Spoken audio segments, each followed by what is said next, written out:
Good morning, frothers, and I've got a real treat for you today because we're going to rejoin the 1,000-mile beer tour of Great Britain with Jamal, and we're visiting Theakston Brewery in Masham in North Yorkshire.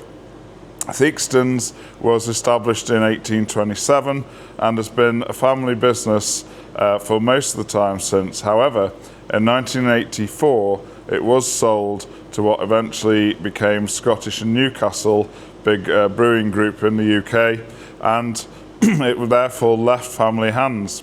But in 2003, Simon Theakston, along with his brothers Nick, Tim and Edward, rebought the brewery back from Scottish and Newcastle and returned it to being a family brewery.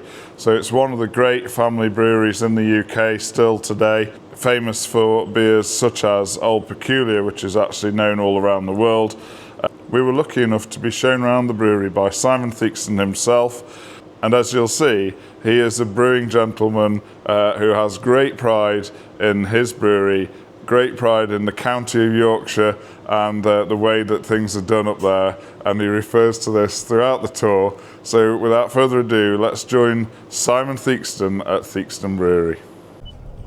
Hello fellow beer travelers, welcome to another road podcast. We need to fix a name for this. Brewers on tour. Join Jamal and I as we embark on a 1,000-mile epic tour of Great British brewing.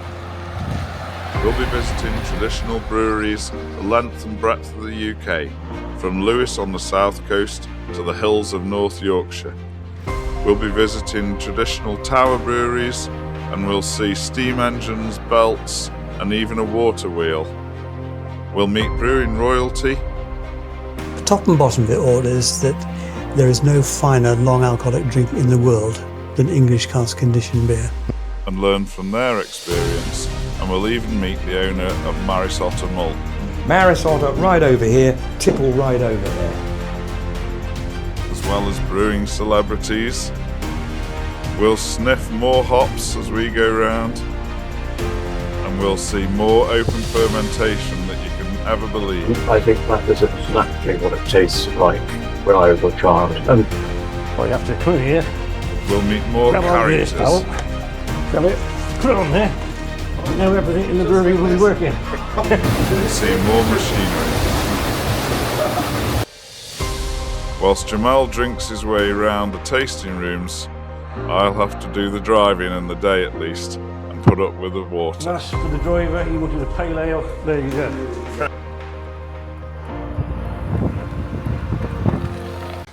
Well, I think the first thing to realise is that this is the new brewery that we're going to go around. Okay. The original brewery was in our pub, which is about 200 yards other side of that building there. Right, okay. My great-great-grandfather started brewing beer in 1827. Right. And from the pub, after a few years, the business had grown to the point where he needed a purpose-built brew house, which he built next to the pub, which again, a building that's still there.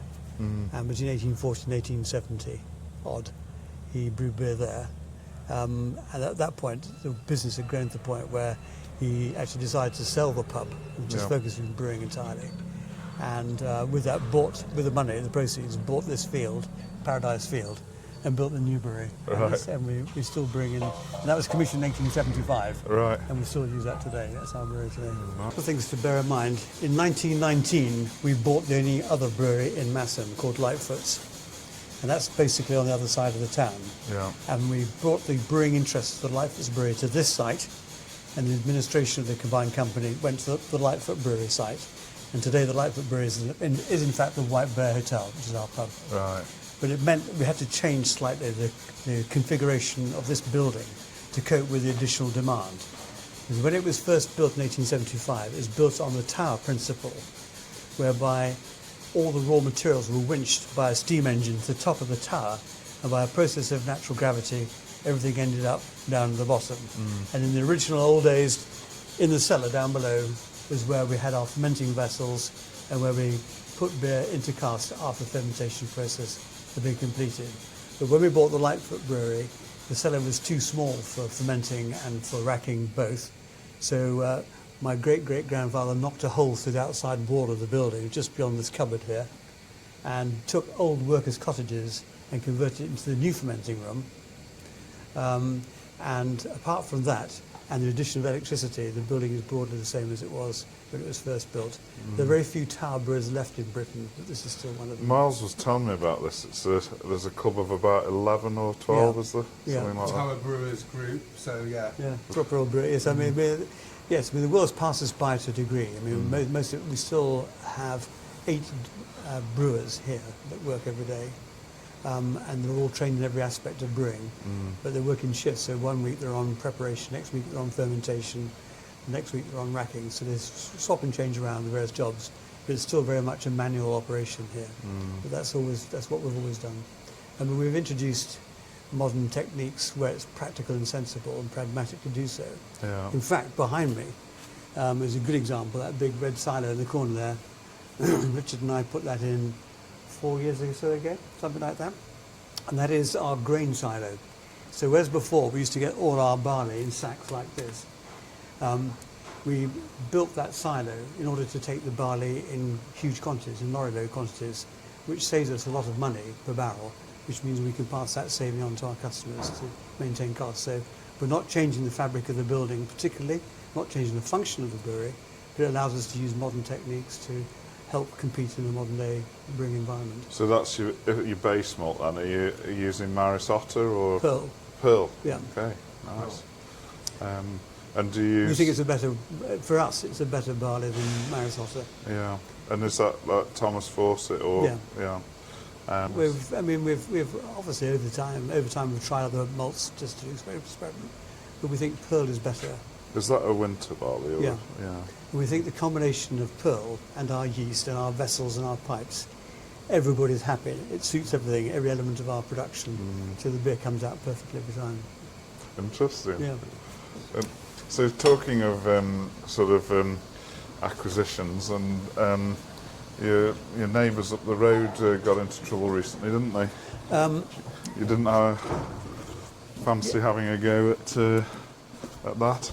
No, we're very single-minded here. I mean, our business is our business, and although we're very much conscious of the fact there is the Black Sheep Brewery, in fact it's originally run by cousins of mine, so I know them well. Yeah.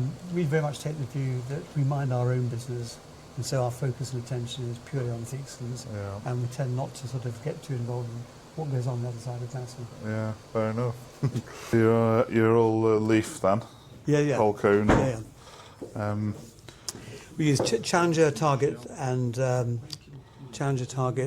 Prospect as our bittering hops. Right. And we use Fuggle and Bramley Cross as our main fruit hops. We do use other fruit hops depending on what we're brewing. Some of our more modern IPA style beers have sort of American hops that we bring in, it's like Amarillo and Eldorado, and so on, Cascade occasionally. But overwhelmingly, 95% of our hops usage are all from Britain, and they are the traditional hop. Yeah, they look varieties. amazing, smell amazing. Yeah. And was it a difficult period, sort of post-COVID, in terms of hop contracts and things like that for you?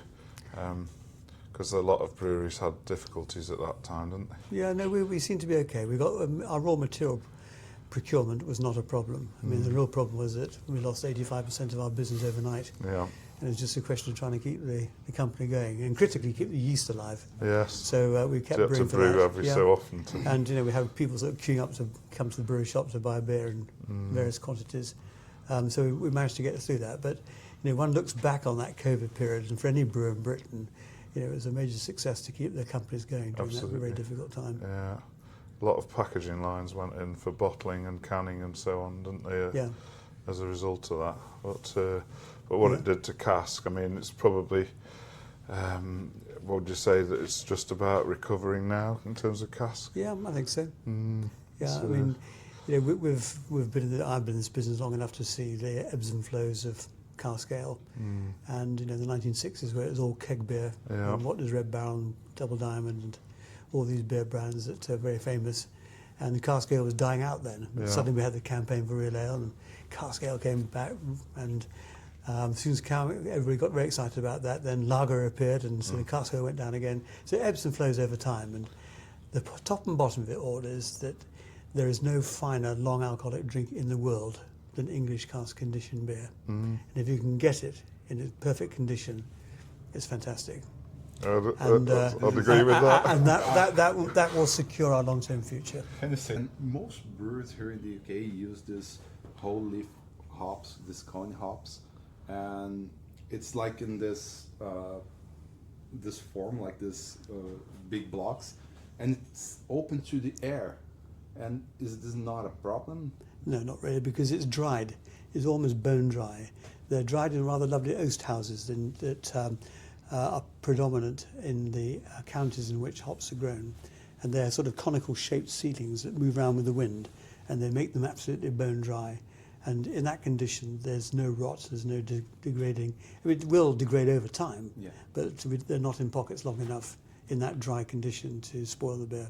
And do you think these flower hops, cone hops, are important for the beer? Well, the way we're set up here in Masham is a very traditional brewing process that we can't really cope with any other format of hop. So hop pellets or hop oil simply wouldn't work here. Well, I think we're probably, for our most famous beer is Old Peculier, and the dominant fruit hop is Fuggle.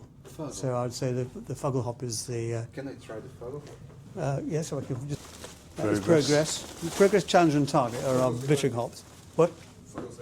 But to give you some example, some idea, we have 80 barrels of TOP, Theakston's Old Peculier. Yeah. And these 4 sacks here produce 20-odd thousand pints of beer. Right. To give you some idea of how much hop we use in each. So it's not going mad on the hops then, No, are no. you? Well, we in Yorkshire brew beer the best in the country. Yeah, balanced, and obviously. not in the slightest, in fact. And we brew beer that is complex but subtle. Yeah. Because if you over-hop beer, it becomes undrinkable. Correct. It's just too exhausting on your taste buds. So we like to have, in Yorkshire, we understand these things, a subtle amount of complex hop, so we can enjoy the flavour all night long. Challenger and Progress, the bittering hops, and then Fuggle for Old Peculier. That's it. Target, Challenge, and Progress, and then Fuggle. And Fuggle for the aroma. Yeah. Great. Just tried a half of the Peculiar IPA. That's a newer beer, yeah. isn't it? Yeah, quite nice. Well, But that's not subtle. Don't go It's over the not top sub- there, Richard, with your praise. It's not, but the reason I brought it up is that's obviously a bit more punchy, isn't it? It is. It's 5.1%, and the idea of an original IPA was probably just maximum amounts of English-style hop. The more hops you put in, it acts as an antioxidant to protect it. Well, it took time to go from Britain to India. Yeah. So the more hops you put in, the better. The more alcohol you put in, the better. And those are the 2 real factors why the beer arrived in India in a drinkable state. Yeah. So I think they were just using more of the same hops, which Yeah. would be the old traditional English hop varieties. Absolutely. Yeah. And you mentioned earlier briefly about the 60s as being one of those phases that you've gone and lived through.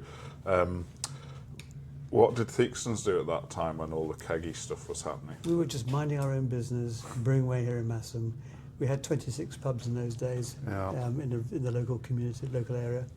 But we had 2 things going for us. One, no competition, because we're in the middle of nowhere here in Masham. And second, we had a beer called Old Peculier, which just caught people's imagination. And it's a fabulous beer. And Still today, it's totally different, isn't it is, absolutely. So you were we just one managed. of the few pioneers, the last bastions of cask ale for a while. Well, we were, and I'm not sure. I'm not convinced it was done deliberately. It was just that we've always done it that way. So we just never changed. And around this part of the world, cask conditioned beer is still very popular. In fact, it was a default drink of everybody in those days. You would drink cask ale, and keg beer never really caught on in the more rural communities of this part of the world. It was always traditional cask ale. So we were just doing what we've always done. And eventually we were discovered by Campaign for Real Ale and others, devotees of cask ale. We were the brew dog of the 1970s. And then everybody sort of, well, I hope not, actually it's probably a bad comparison these days. Yes, perhaps so. But we caught the public's imagination, and Theakston sales started to boom, and we found ourselves suffering great growing pangs. has. Was that a met the period of demand. high growth then? It was huge growth, and it was a very difficult beast to manage in those days, which caused us difficulties later on, but from which we've now recovered, and that's where we're. That's the hop store. This is about 10 days worth of hops. Yeah, presumably you're having to sort of winch them up somewhere, are you? Yeah, they come up through here. This truck comes around here and just brings them up. I don't know if I dare get that close. You can walk on that. It's okay.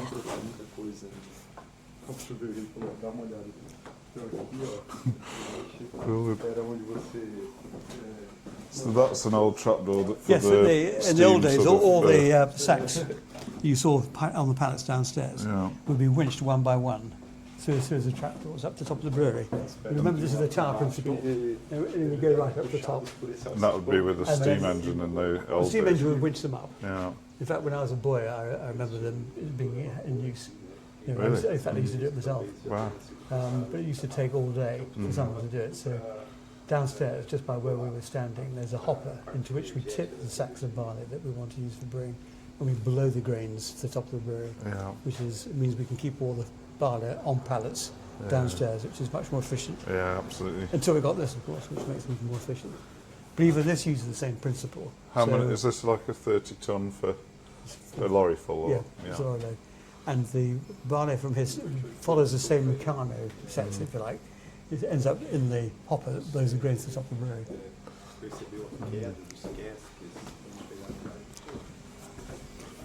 And this is the first part of the process. This is the mill. Yeah. Built by George Porteous in Leeds, very famous mill manufacturer. It was installed second-hand in 1919 and still used every day. In 1919. Yeah. So is it still working? Yes, of course it is. Everything works in here, Jamal. It crushes the barley to just the right density that we can use for brewing in a few moments. The wheels and the gears are the originals. The belts we replace every 40, 50 years as required. They don't break more often than that. Well, they're probably, yeah, probably. I mean, I don't know, 30, 40 years, I don't know. They're just made of leather, the belts. I thought they'd be breaking every few months. No. And we're very gentle here. And this is the knocking off lever, which knocks the drive wheel, the belt off the drive wheel at the end of the day. And in Britain we have an expression called knocking off. That we happen to, sort of at the end of the working day, you knock off. Yeah. And knock off comes from knocking the belt off the drive wheel that drives whatever process it is that you're working on, including the mill here. Wow, I never knew that. That's amazing. So every day's an education, Richard. It is. So anyway, this is the barley we use here. You'll be familiar with this. Pale. Pale malt, yes. crystal Pale. malt, and black malt. Yes. No other malts. We use a bit of torrefied wheat and flake maize because we in the civilized north of England like to have beer with a nice rich creamy head on it. Yeah. And torrefied wheat and flake maize help create that rather lovely creamy head, which is really important. Not only does it taste nice, but it also holds some of the hop aroma, so that when you drink the beer, you get the lovely hop flavours as well. And how about sugar, like inverted sugar? And Occasionally, when we're doing special beers and one-off beers for seasonals, that sort of thing, we might use a bit of sugar, but basically these are our cereals. These are the old things you used to dry hop with, aren't Yeah. they? Do you still do that? Yeah, we do, yeah. With Yeah. these... Yes, that's just normal hop that's just been compressed slightly into a biscuit shape and just for ease of use and making sure we get the right quantity, we just drop it in. so this is for So dry hopping in the cask, yeah. Because it's just more convenient than... Can I see? Yeah. It's just basically hops just crushed together. Isso aqui é dry hopping de cask. Você pega isso aqui, joga no cask e faz o dry hopping. Olha aqui. That's nice. So do you still do this? Yes, here? yeah. And which styles? Every cask. Every cask. Every cask. It's just like putting a bit of seasoning, a bit of into your food. Like even in Old Peculier. Yeah, yes, yeah. So, So this is the Theakston Brew House. wow. This is it. Yeah. Just one mash tun, installed brand new in 1875, and still in use every day. Every one of our cask beers is brewed in this vessel. So the grain goes through that hole in the center. When we're finished, Yes. Yeah, just turn the plug out and get a spade and a ladder, and then you go. So Basically, we underlet it, so we have hot water coming up through the holes in the brass plates before we start mashing to get the temperature up with the mash. This is the grist tank where all our crushed barley is stored after it's been crushed through the mill. And the grist tank and the steels masher. Do you understand a steels masher? Have you heard of this? This is that's a steels masher. Yeah. And inside that cylinder, there are forks that go around that mix our water and our mash the first time in such a consistency that it floats on the bed of water at the bottom of the mash tun. So it's not just the malt first and water after. You need to mixture before. Oh yeah. Yeah. This stew. Stew? It's called a steel. Steel. Steele was a Scotsman called Mr. Steele, and he invented this device for Scottish distilleries, whisky distilleries, as a means of blending barley, the crushed barley, the grist as we call it, and the water the first time. So the whole thing is filled up to just beneath the surface there, and at 70 degrees centigrade, it's left for an hour and a quarter, and in that time all the starch is converted into glucose. And at this stage we've got strong, sweet, dark liquid, too strong, sweet and dark to brew from. So we have to then dilute it through a sparging arm.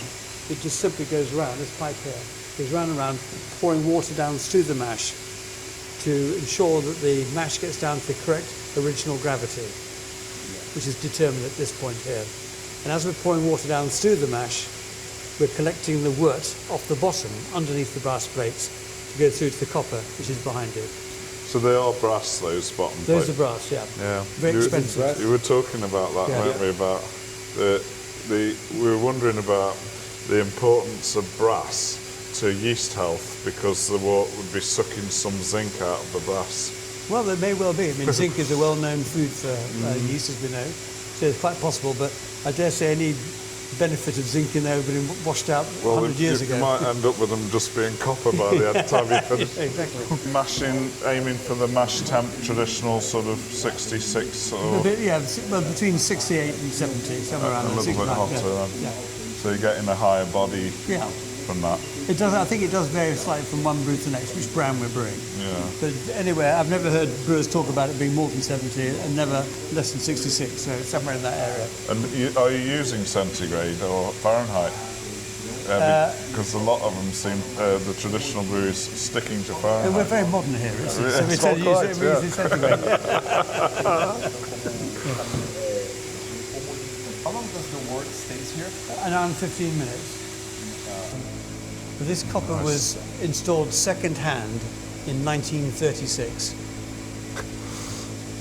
It came from a brewery in Ripon called Hepworth's, and we bought the copper along with a couple of their pubs. Inside it is a percolator, and as liquid is heated, it naturally expands, and in a confined cone-like shaped piece of equipment at the top, the liquid is thrust upwards to hit the underside of that hat there, which pours it down over the side in a very vigorous movement, very vigorous. Bits of hops go in first, takes an hour to extract the alpha acids, and then after an hour we then put in the fruit hops. It takes 15 to 20 minutes to extract the fruit flavours of the hops. So at this stage, and then we have pipes here that just go, attach these taps to here. So, hop back. Yep. And this is the hop back. This is the hop back. Yes, so you understand what that is after all the boiling, we need to remove the leaves and the stalks and all the other bits and pieces. So Jamal, and we call it a tea strainer in England, because we understand tea very well. Yes, And you always make tea pouring it through a strainer to remove the leaves. This is how I describe what a hop back how it works. But that's basically it. We have brass plates at the bottom of the vessel here with holes in. All the wort comes out of the copper, the other side of that brass tap. And we disgorge the entire contents of the copper in probably about 4 or 5 minutes. It comes gushing out. The whole of Masham is filled with a lovely smell of steam of malted barley and hops. And it's a wonderful expression. Do you do any more additions in the hop Yes, back? we do. Occasionally, depending on what we're brewing, we sometimes put hops into the hop back for late hops product. And After about 15 minutes, the temperatures drop from boiling down to 85. We use this rather strange device here to stir and to circulate round, just to extract all the hop flavours and so on. And then we open the main valves underneath to draw the beer off from here to be cooled down, ready to go into the fermenting room. In the old days, the beer used to be pumped to the top of the brewery with a great big shallow bath with air vents to allow the natural wind to cool the beer down to a temperature that our yeast would survive in. But that is where beer is at its most vulnerable, or the works at its most vulnerable, because basically it's liquid sugar, so if you're going to pick up infections, that is what will happen. So to get round that, we have a heat exchanger. Subject to water then, have you got your own well here then? Yes. And what's the properties of Masham water or your water? Well, maybe struggle a little bit here now. It's 300 feet below the brewery. Yeah. And there's through layers of millstone, grit and limestone. So the water's quite pure. It's actually quite high for in ferrous elements. So we do have filters to remove the ferrous elements from the water to make sure it's fit for brewing. And is it hard or soft or? I'm not sure how you describe that. It's quite high in mineral content. It is. So that would probably be hard water. So you don't have, do you have to add additional salts? Like depending on what we bring, sometimes with Bertnising. Bertnisation for certain brews that we do. Some of the darker beers don't require it so much. Yeah. It's very soft water. Very good. It's always an important element, of course, isn't it, the water? Well, water actually, it is the most, well, obviously it is, but it's actually probably the one that's the easiest one to deal with. Yeah. Yeast is the hardest. Malted barley the second hardest, then hops, then water the easiest. Yeah. And you can adjust water, it's just a chemical product. Yeah, true. But it is important to get it from our well, because it all adds to our provenance. It's actually comes from Yorkshire, brewed Yorkshire. And presumably, when the brew is first established, just a good source of proper brewing water was the critical ingredient. Yeah. Without going into too much detail about its components and elements. The whole history of brewing is sort of breweries of certain styles have emerged because that was their best beer because the water was most suitable Well, for I it. think London and Edinburgh and York tended to have soft water, ideal for dark beers. Whereas Burton-on-Trent is where harder water really came into its own. IPA. I looked a lot into that when I was doing Bass and other beers like that, and there's shallow well water from Burton, which is one profile, and then when the Industrial Revolution got too dirty, they had to dig deeper, and there's deep well, and it comes from a different aquifer, and it's even more minerally than the shallow. That's interesting. So sometimes. Where's the Burton Snatch come from then? The sulfates, the gypsum. Is it right at the bottom? Or there's more. I think there's more in the deeper one. Okay, I think so, if I remember rightly. But I could have it the wrong way around. But yeah. We could never understand the appeal of the Burton Snatch here in Yorkshire. Yeah, well, do you remember Ward's Bitter? Yes. That was Sheffield beer. That always had quite a sulphur. That's quite close to Burton-on-Trent. Well, okay. When I tried to brew that, I couldn't get enough Burton Snatch, and I was most disappointed. Oh, really? Well, you had to try that? Yeah, I was trying to recreate it, The wort comes out cold at 18 degrees centigrade, and the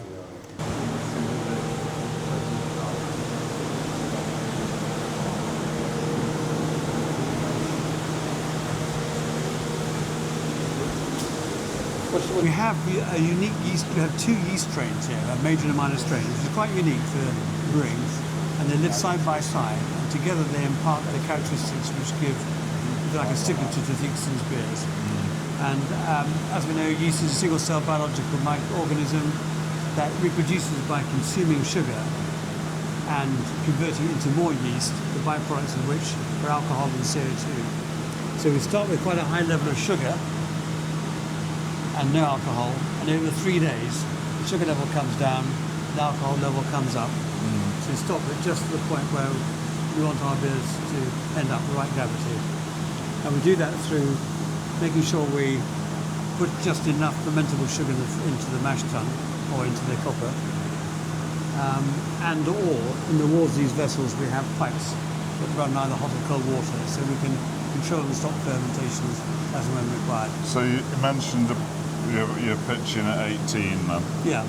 and then are you letting it free rise a bit, or It goes up to about 22, yeah, some of that order. and then you'll cool it at the end, Yeah, presumably. we just stop it at that point. Yeah, and then so your yeast is a house strain. Yeah.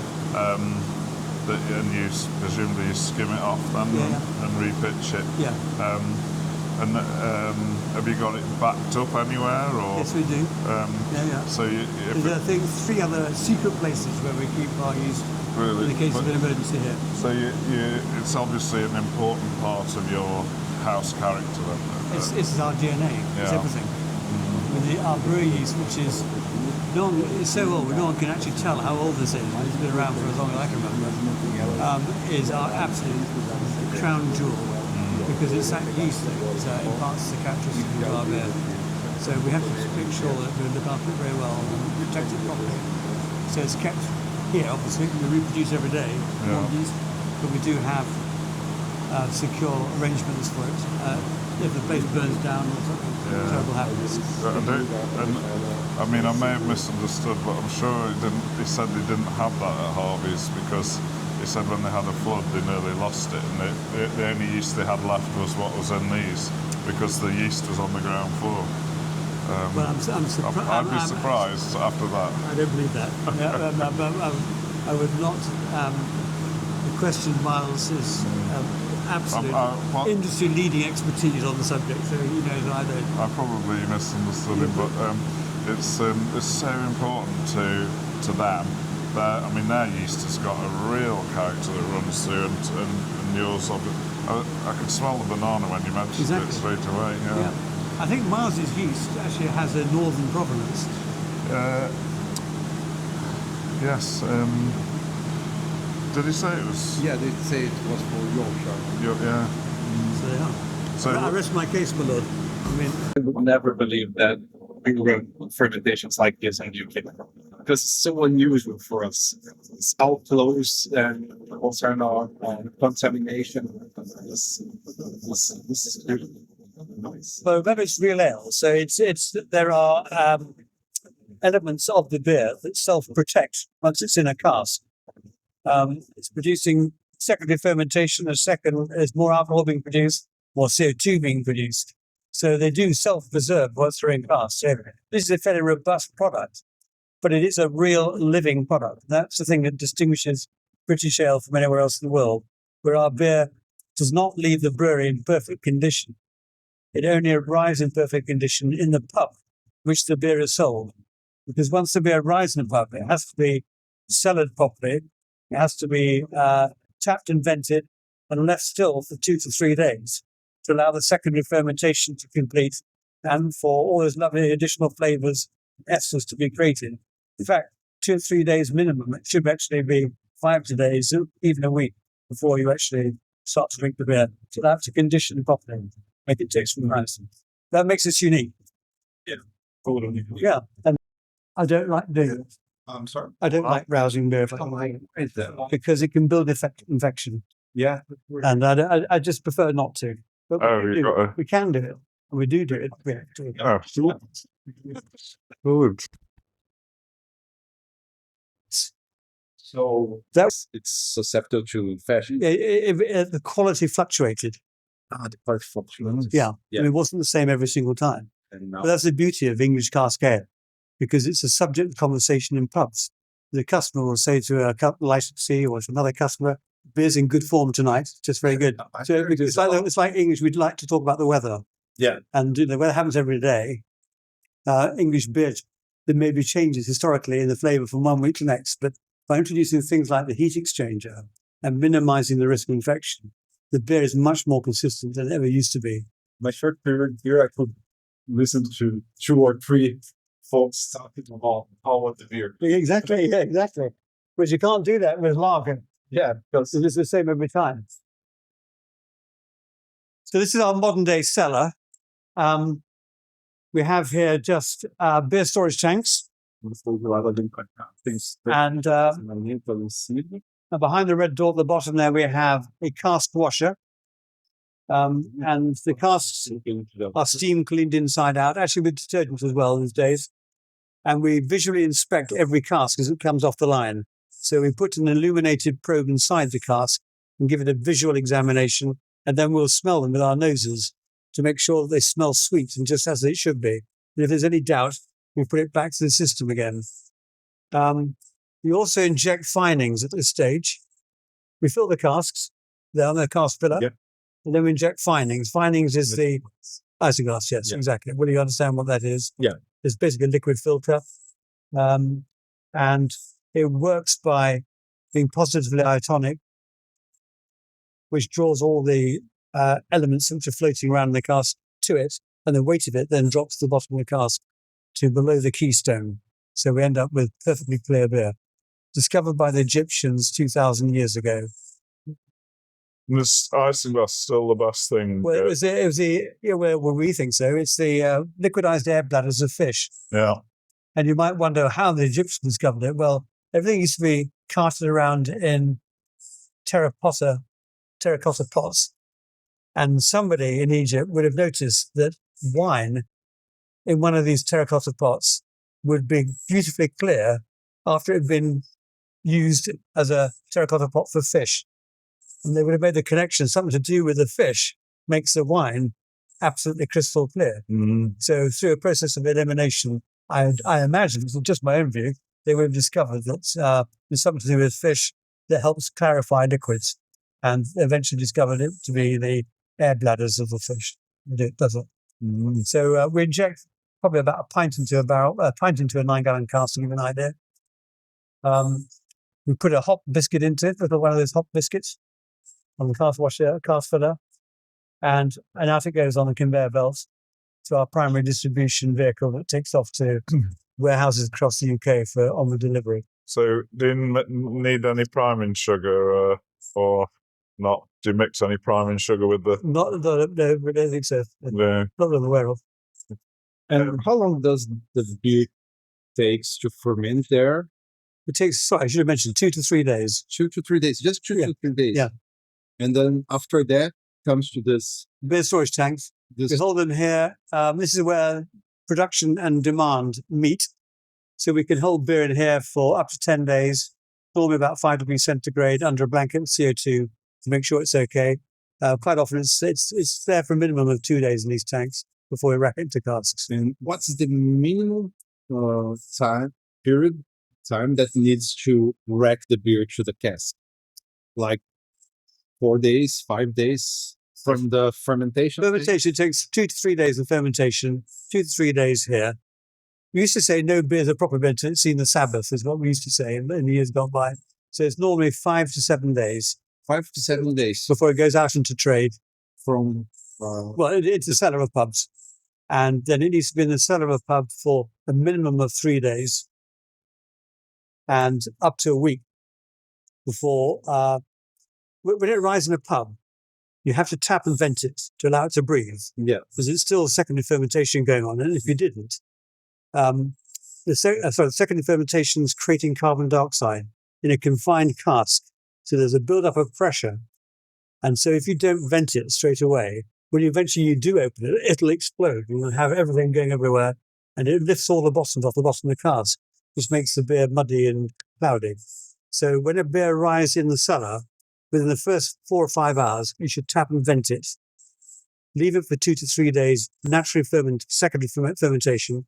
And then once that stops, when fermentation stops, you seal the cask with a hard peg and leave it for a minimum of 3 or 4 days until you're ready to start dispensing it.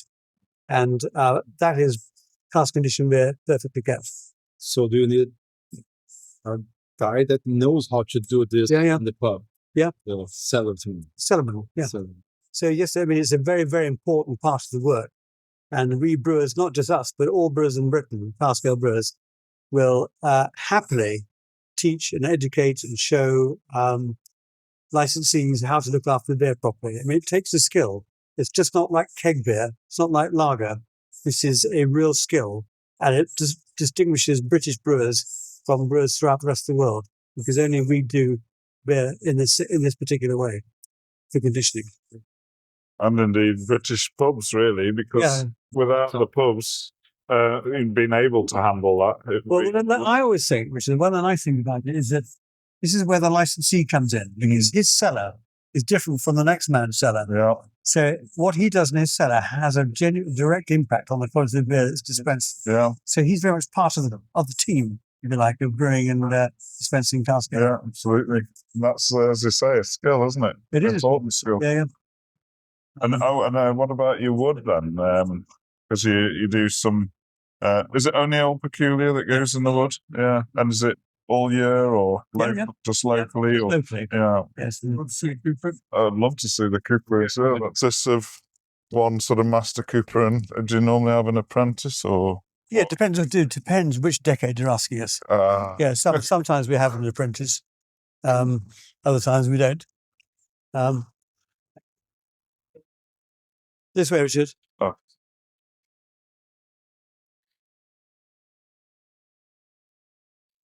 Nothing, George?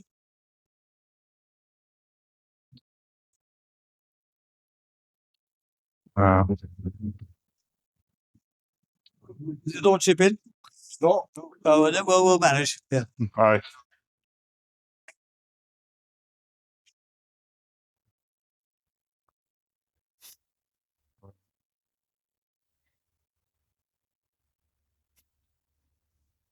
Beautiful. Smell it, can't you? That's linseed. Yeah, cleaning his tools. Wow. So, how many sort of active casks in wood have you got then? Probably have 25 pubs selling Old Peculier in the wood on a regular basis. And they're probably got roughly about 4 active casks each, so about 100 active casks. Right. Does it affect it might be a silly question, does it affect the taste? A little bit. I mean, the longer the beer is in the cask, the more it will absorb a bit of taste from the wood. But I mean, historically, all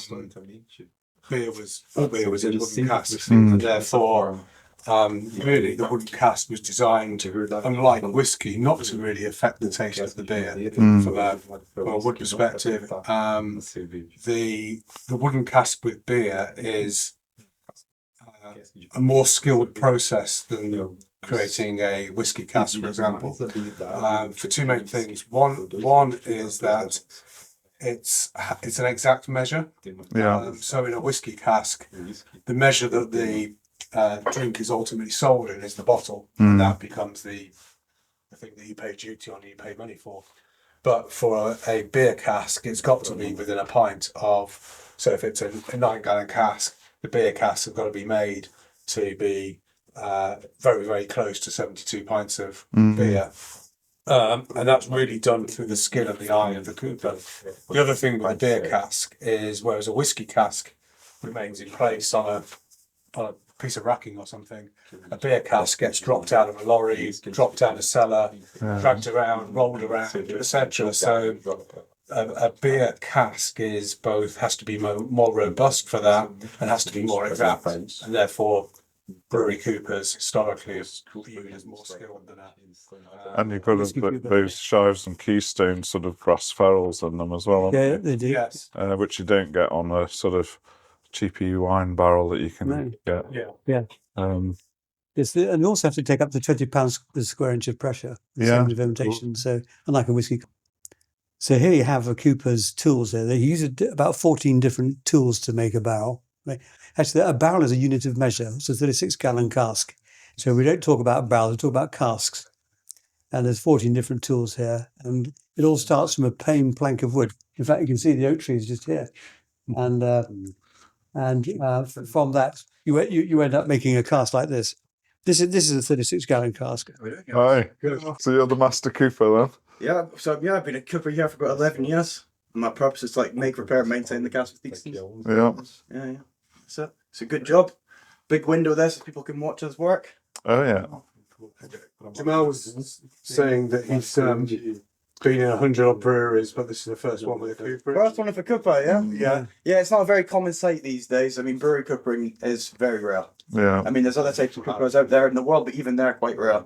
and it's all turned into like automated coopering. Right. Whereas what we do here is about keeping the tradition alive. It's hand tools. So if the lights turn off, this is no electric, I can still make casks. Yeah. And it's all turned into like automated coopering. Right. Whereas what we do here is about keeping the tradition alive. It's hand tools. So if the lights turn off, this is no electric, I can still make casks. Yeah.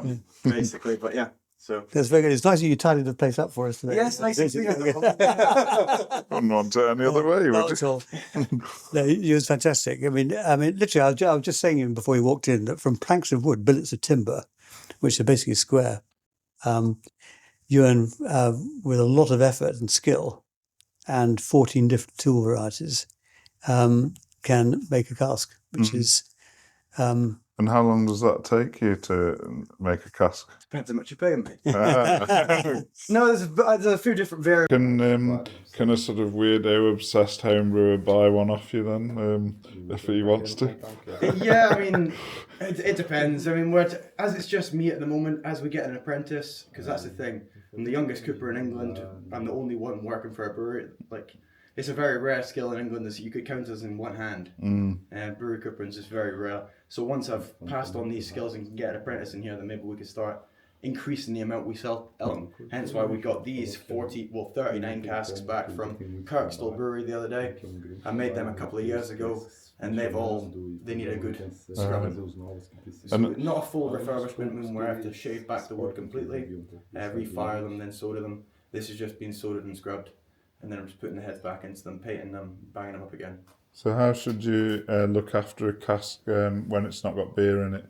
Ideally, you want to keep it in constant use, meaning keep it in circulation, meaning every couple of weeks or so, every month at least, it's getting filled. Yeah. But if not, then you want to keep it in soak, like them casks are out there, and that is just fill them with water, ideally hot if you can, but cold will do.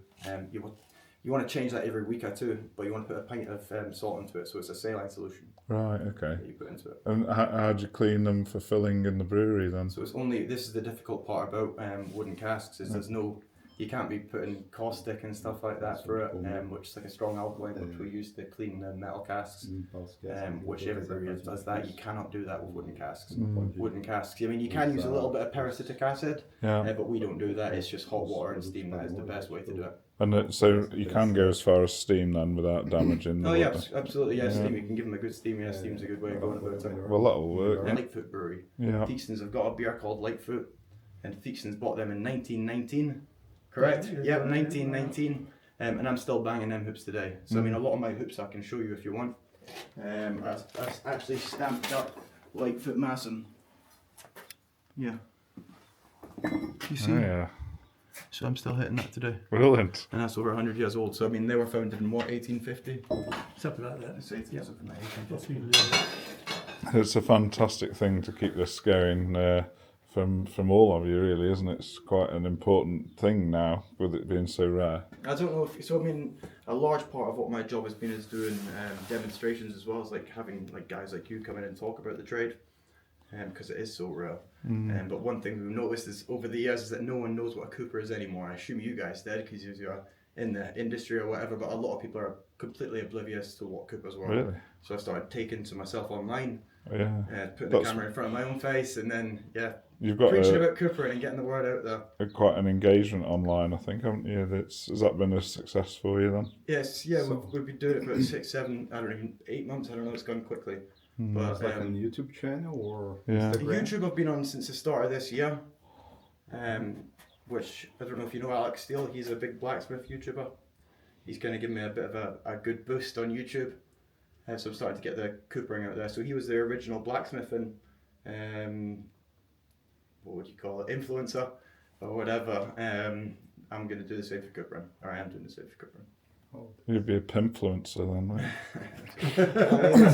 It's mainly Instagram that I'm on so far. I mean, what are you guys recording this for? YouTube. YouTube, yeah. So have you got what's your channel called? It's Brew School. Brew School. Yeah. I'll have to give you guys a follow then. And beer school. Beer school. Yeah. Brew School and beer school. No, Wheatlow Brewery and Beer School. Okay. BEER School. But I'm you and the cooper online. Yeah, I'll show you Ewan's thing so you can follow him. Yeah, give me a follow. I'll follow you guys. Okay. Sorry, we're on the camera. I should be pulling my phone out here. All right, do you want me to keep going or should I leave? You want to leave it at that? Yeah, I think that's good. Yeah. Thank you very much. Yeah, thanks for your time. Yeah, good to meet you. That's good.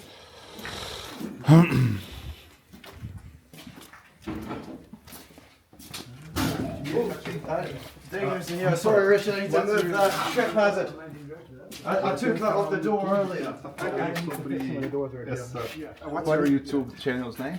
You and the Cooper. I'll give you a follow, man. Okay. Yeah, nice to meet you. Nice to meet you. Catch you And later. just have a quick photo. Cheers. I'll drop that bit of wood. Brilliant. Cheers, mate. Thanks. Nice to All meet the you. best. Catch you later. See you.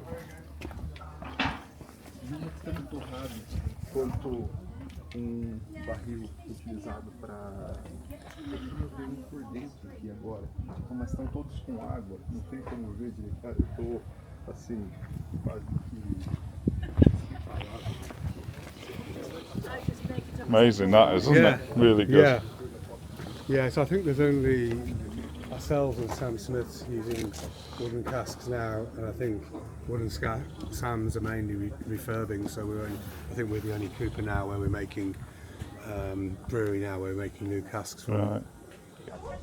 And is your vision for the company to sort of grow more or preserve what's here and make sure that you survive, or how do you see it in the next sort of 20 years? Yeah, I mean, we are, like all companies, we have to make a profit because profit is simply a measure of how efficient you use capital. Sure. So making a profit is a requirement of all companies. But to us, my brothers and I who own the company, what's far more important is the fact that we are 5 and now 6th generation family running a company that's nearly, 200 years old next year. And for us, it's the pride of being able to carry on that great tradition for future generations which drives us alone. And so our plan for the future is to do what we can to organically grow the way that we have done the last 200 years, and to make sure that we can pass on that legacy to future generations. And have you got such generations involved in the business now? We have the first member of the 6th generation in the business. Yeah. And so that's very exciting. Yeah. Is it difficult to, because I've got a family business, is it difficult to handle how to pass these things on down the generations? Yeah, it's not easy. As it spreads wider. And there's no template for it because every family is different and every individual is different. Yeah. So trying to work out the best way. I mean, historically, you would always give the first dibs to the eldest child. Yeah, quite. Those days are perhaps gone. But it's all to do with the natural propensity, the natural sort of ability, enthusiasm, vision, if you like, propensity to run the business, which should be the primary consideration. Yeah, of course. And also, there is a hefty responsibility because it's not just our family company. We employ many people in Masham whose families have also, for generations, have worked here as well. Yeah. So it's you've got to be careful about sort of making decisions like that. It has an impact on lots of people, not beyond just your own immediate family. Yeah, so making the right choice, getting the right person in for longer term is really, really very important. I can't give you any advice, Richard. No. Well, some people say you should sort of write a family constitution about what the qualities of the people should be that would run the business, or whether they should work in it or just be shareholders and all that sort of thing. But it can get so complex. Every single family brewery, and of which there are still quite a number in the UK, has a different method of dealing with it. Some have written down processes and procedures. Others have, primogeniture. Others have, outside directors will determine which of the family members should come into the business, thus taking that responsibility away from the members of the family themselves. Yeah. And have perhaps a more objective view about the right characteristics and qualifications for coming in. And what do you think it is about brewing that sort of gets families to stick around for all these generations? Because it's not that common in business really generally, is it? To go for so many generations. Yeah, I think you're right actually. There's something rather magical about it. It's something great to talk about in a pub with a pint of beer in your hand. But I get quite, not depressed exactly, but I'm conscious of the fact that quite a lot of people who set up a company and a business simply do it to develop an exit strategy, to make the money and sell out, and then use the money to go on holidays and things. And one can see the appeal of that, of course. But then, in a brewing industry, something about the transcendence of generations of our people, our families, where we come from, the descendants, our ancestors, who've done the same thing year in, year out, drinking pubs. It just makes you feel as though almost like a lightning conductor going back in time. And there's something rather powerful about that. And brewing is... And beer's about storytelling. And beer's about storytelling, and Britain's got some most fantastic pubs. In fact, we're unique in the world. There's no one in the world that have places for drinking beer like we do. And, you know, I am going to a pub later on this evening, at which my best mate there is a long-distance lorry driver who'll be there waiting for. He's already texted me to come there. But you know, there are judges, there's doctors, you name it. I mean, it's a place where no matter what kind of walk of life you're in, if you're prepared to buy someone a pint of beer or have a chat, make yourself available publicly in a public house, great relationships and friendships are made. And, I agree with that. That's what I love about my local pub, is that you know, you can walk with kings nor lose the common touch, sort of thing. Precisely. Yeah, I think that's been amazing. Thank you very much indeed. Well, I hope you've picked up a few things which is on the way around. But, it's been our pleasure. Very nice to see you. Do you sort of keep your recipes close to your chest? Oh, yes. Yeah, Can't possibly tell you that, Richard. I'll shoot you first before that'll be sort of divulge that. part of the game for me to try and work it out. Some breweries do and some don't, so it's always worth asking. When you've had to guess, what's been your most successful? Where do you think you've really nailed it? I did a lot of work on Bass to try and get that right, because it was frustrating me, because it was nowhere near all the things in the sort of various homebrew books.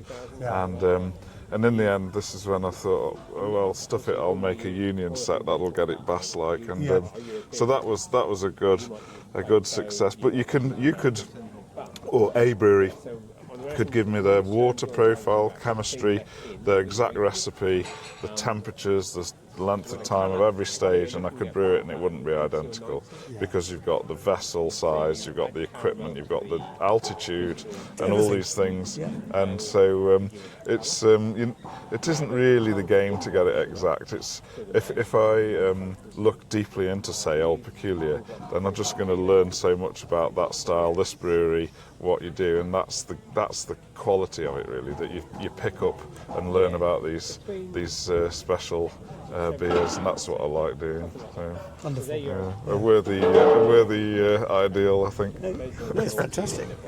So where's your brew then, Richard? You said 1 barrel brew length is... Fill 3 casks from it, because it's an American barrel from each brew, and it's in a lovely brand new 10-year-old outbuilding, insulated and everything. And what do you do with it all? Well, I got some rather thirsty neighbours. I was going to say. Farmers, a lot of farmers around me. Yeah. And if they see the light on, they tend to call in at happy hour and stop a bit of beer going out of date. Yeah. So, When you're having one of your nights, I'll come over if that's okay. Yeah, book a week off and we'll make a session of it. Yeah. That sounds dangerous. That sounds very dangerous. Well, what a tour that was. Absolutely fantastic experience. And we had a bit of a debrief in the bar afterwards with Simon and Mark, the head brewer, and Richard Bradbury, the MD. Now, in the coming 2 episodes here at the Wheatlow YouTube channel, there's lots to look forward to, because we're going to have a go at recreating some of these Theakston's beers, namely Theakston's Best Bitter, 3.8% bitter, and the famous Old Peculier. And there's lots of interesting things to look forward to, not least this that's tucked up in the cellar behind me. Yes, we're going to be serving homemade Old Peculier from the wood with a Theakston's made cask, a cask that's been made for me by Ewan the Cooper. So lots to look forward to on the channel. Stay tuned, like and subscribe and all those things, and let us know in the comments what you thought of that tour of Theakston's, and we'll see you next week for some more frothing ale. Cheers.